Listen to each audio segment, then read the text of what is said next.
السلام علیکم ناظرین۔ آج شہید ذوالفقار علی بھٹو کی برسی ہے اور اس کے اوپر میں نے آج سے چند برس پہلے کالم لکھا تھا، وہ آپ کے گوش گزار کرتا ہوں۔ درویشوں کی بیٹھک کا ملنگ بھٹو۔ بعض رہنما ایسے ہوتے ہیں جو تاریخ میں اپنے انمٹ نشانات چھوڑ جاتے ہیں۔ ایسے لوگ آندھی طوفان کی طرح نمودار ہوتے ہیں اور اسی رفتار سے کوچ بھی کر جاتے ہیں۔ پاکستانی تاریخ میں ویسے تو کئی رہنمائے جنہوں نے اس ملک و قوم کی خدمت کی،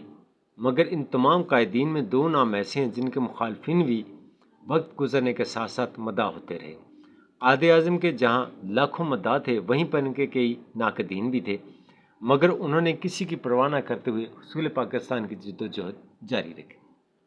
اور پاکستان حاصل کر کے دم دیا اور آنے والی نسلوں کے لیے ایک محفوظ پناہ گاہ بنا دی۔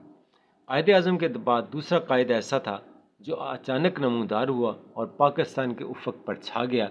اگر قائد اعظم نے ملک بنا کر دیا تو قائد عوام نے اس ملک کو ایٹمی طاقت بنانے کی راہ پر گامزن کیا اور اسی کی پاداش میں سولی چڑھ گیا۔ 1947 میں قائد اعظم لٹے پوٹے پاکستان کو سنبھالے دینے کی کوششوں میں مصروف تھے۔ انگریزوں سے بھی لڑتے رہے اور ہندوؤں سے بھی، اپنے حصے کا سامان اور زمین لینے کی کوشش کرتے رہے اور اسی لڑائی اور کوشش میں اپنی جان آفرین کے سپرد کر دی۔ اس کے بعد قائد ملت خان لیاقت علی خان نے ملک کو قوم کو سہارا دینے کی کوشش کی اور وہ بھی شہید کر دیے گئے۔ 1971 میں تاریخ نے ایک بار پھر اپنے آپ کو دہرایا اور شکست خوردہ قوم کا سارا بوجھ شہید بھٹو کو اٹھانا پڑا۔ یہ وہ حالات تھے جن سے قوم پہلے کبھی نبرد آزما نہ ہوئی تھی۔ شکست خوردگی کا غم، 90,000 قیدیوں کا غم، ملک میں افراتفری کا عالم اور تباہ حال معیشت،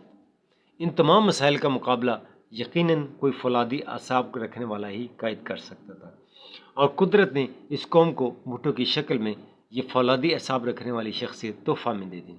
جس کے بارے میں اندرا گاندھی بھی کہنے پر یہ مجبور ہوئی کہ جو جنگ میں نے پاکستان کے خلاف میدانوں میں جیتی تھی وہ زلفی یعنی بھٹو سے ٹیبل پر ہار گئی۔ یہ کوئی کم کارنامہ نہ تھا کہ ہاری ہوئی قوم کا لیڈر جیتی ہوئی قوم کے لیڈر سے اپنی شرائط کے مطابق نہ صرف اپنے جنگی قیدی چھڑائے بلکہ اپنے مفتوحہ علاقے بھی واگزار کرائے۔ دشمن سے نبرد آزما ہونے کے بعد بھٹو شہید نے شکست خوردہ سہمی ہوئی قوم کا حوصلہ بڑھانے کا عزم کیا اور ہمت بندھاتے ہوئے گلی گلی کوچا کوچا عوام کو حوصلہ دینا شروع کیا۔ ڈرے سہمے ہوئے غریب ہاریوں کو زمینیں الاٹ کرنا شروع کی۔ بیرون ممالک روزگار کے مواقع پیدا کر کے ملک و قوم کو معاشی طور پر مضبوط کرنا شروع کیا اور عوام میں ایک شعور اجاگر کیا۔ اس ملک کو ایک متفقہ آئین دیا، قادیانیوں کے مسئلہ کو ہمیشہ کے لیے ختم کر دیا۔ برصغیر پاک و ہند کا قوانین انگریز نے حکومت مضبوط رکھنے کے لیے وضع کیے تھے اور ایسے قوانین بھی بنائے تھے جن کی وجہ سے نہ تو ہاریوں اور کسانوں کو ان کی محنت کے مطابق اناج میسر ہو اور نہ مزدوروں کو ان کی اجرت اور چھٹیاں وغیرہ ملیں، اور علاج معالجے کی بات تو رہ نہیں دیں۔ اگر ایک دن کوئی بھی مزدور بیمار پڑ جاتا تو دوسرے دن اسے چھٹی کر دی جاتی تھی اور کسی قسم کا تحفظ حاصل نہ تھا۔ الغرض ہر طرف استحصال ہی تھا۔ بھٹو جو ایک جاگیردار کا بیٹا تھا اور منہ میں سونے کا چمچہ لے کر پیدا ہوا تھا، مگر خدا نے اس کے دل میں غریبوں کی ہمدردی ڈال دی تھی۔ یہی وجہ ہے کہ اس نے ایسے قوانین بنائے جن کی وجہ سے آج بھی سرمایہ دار اس کے خلاف ہیں، مگر آج ملوں اور فیکٹریوں میں کام کرنے والے مزدوروں کو ان کے حقوق حاصل ہے۔ جہاں بھٹو شہید نے مزدوروں کی اجرت کا تعین کیا، وہیں پر ان کے کام کرنے کے اوقات کار کا بھی مخصوص کیے اور ہفتہ وار وہیں پر ان کے کام کرنے کے اوقات کار بھی مخصوص کیے اور ہفتہ وار اور سالانہ چھٹیوں کی بھی قانون سازی کی۔ یہ تو ایسے اقدامات تھے جن سے براہ راست کام کرنے والے مزدور ہی مستفید ہوتے تھے، مگر بھٹو شہید نے وابستگان کے لیے بھی ایسے اقدامات کیے جن سے وہ بغیر کسی مزید بوجھ کے فائدہ اٹھا سکیں۔ سوشل ویلفیئر کے تحت ہسپتال بنوائے جس سے مزدور بغیر کسی خرچ کے اپنا علاج معالجہ کرا سکیں۔ اس کے علاوہ سوشل ویلفیئر کے تحت اسکول بنوائے گئے جس میں ان مل مزدوروں اور فیکٹریوں کے بچے تعلیم حاصل کرتے ہیں، جن کا تمام خرچہ سوشل ویلفیئر کے ذمہ داری اٹھاتے ہیں۔ یہاں تک کہ کتابیں، یونیفارم اور اسکول آنے جانے کے لیے ٹرانسپورٹ اور یہ تمام سہولتیں مزدوروں کے بچوں کو بھی بہم پہنچانا سوشل ویلفیئر کے ذمہ ہی ہے۔ یہ کوئی چھوٹے کام نہ تھے، بلکہ اس ملک میں جہاں غریبوں کا استحصال عام تھا، اپنے دشمنی پیدا کرنے کے مترادف تھا جو بھٹو نے پیدا کر لیے، مگر غریب کی حمایت نہ چھوڑی۔ سرکاری ملازمین کے بھی قوانین مرتب کیے اور ان کی ترقی کے مراکز بھی پیدا کیے۔ یہی نہیں بلکہ سرکاری ملازمین کے بچوں کے لیے وظیفے بھی جاری کیے۔ ان کی تعلیم کو عام کرنے کے لیے سرکاری سطح پر خود سکولوں میں مفت تعلیم کے اقدامات کیے اور دنیا کی سب سے بڑی اوپن یونیورسٹی بھی بنانے کا اعلان کیا تاکہ وہ لوگ جو کسی وجہ سے تعلیم جاری نہ رکھ سکے اعلیٰ تعلیم حاصل کر سکیں۔ اگر ملک کی ترقی کی طرف نظر دوڑائیں تو بھٹو شہید نے ہر ملک کا دورہ کیا اور کوشش کی کہ وہ ان سے اپنے ملک کے لیے ٹیکنالوجی حاصل کریں اور دوسرے ممالک میں افرادی قوت بھیج کر زر مبادلہ بھی کما سکیں، جس میں وہ کسی حد تک کامیابی رہے۔ یہی وجہ ہے کہ جتنے لوگ بھٹو شہید کے دور حکومت میں بیرون ممالک نوکری کے لیے گھر سے گئے شاید کسی اور دور میں نہ گئے۔ طالب علموں کے مفادات کا خیال رکھتے ان کے لیے بھی ایسے اقدامات کرنے کی کوشش کی جس سے وہ اپنے والدین پر کم بوجھ ڈال سکیں، جس کے لیے اسٹوڈنٹ کارڈ کا اجرا کیا ہے جس کے تحت کرایہ کم وصول کیا جاتا تھا۔ غرض ہر وہ اقدام کرنے کی کوشش کی جس سے غریب کو فائدہ پہنچ سکے۔ یہ تمام اقدامات سرمایہ داروں اور عالمی گماشتوں کے لیے قابل قبول نہ تھا، مگر اس سے بھی بڑا جرم جو بھٹو شہید سے سرزد ہوا وہ اس ملک کو ایٹمی قوت بنانے کا تھا۔ بھٹو شہید اس ملک کو ایٹمی قوت بنانے میں جنون کی حد تک جذباتی تھے اور بقول ڈاکٹر عبدالقدیر صاحب جب میں نے پہلی دفعہ بھٹو شہید سے ملاقات کی اور ان کو اپنی تعلیم اور خدمات کے متعلق بتایا تو وہ تمام باتیں بڑے سکون سے سنتے جاتے تھے اور ان کے چہرے کا رنگ تبدیل ہوتا جاتا ہے۔ جب میں نے اپنی بات ختم کی تو اس وقت وہ اپنے اتنے جذباتی ہو چکے تھے کہ اتنی زور سے ٹیبل پر مکہ مارا کہ چائے کی پیالیاں چھلک پڑیں اور بے ساختہ ان کے منہ سے یہ الفاظ نکلے، او اندرا نو آئی ول سی یو۔ ہمارے خیال میں اسی وقت طالب گماشتہ نے بھٹو شہید کے نام کے گرد سرخ نشان لگا دیا تھا، جس کی تصدیق ہنری کسنجر کے ان الفاظوں نے کر دی تھی کہ بھٹو ایٹمی قوت بننے کے خواب سے باہر نکل آؤ ورنہ ہم تمہیں نشان عبرت بنا دیں گے۔ اور وقت نے دیکھا کہ واقعی بھٹو شہید کو عبرت کا نشان بنا دیا گیا۔ فرنگیوں کا اصول تھا کہ کسی آزادی کے متوالے کو دیکھو تو اس کو ایسی کڑی سزا دو کہ دوسرے لوگ باز آ جائیں اور ان کے گھر والوں کو بھی نہ بخشو، مگر ہوتا ہمیشہ اس کے برعکس۔ ایک آزادی کا متوالا شہید ہوتا تھا تو کئی جنم لیتے تھے۔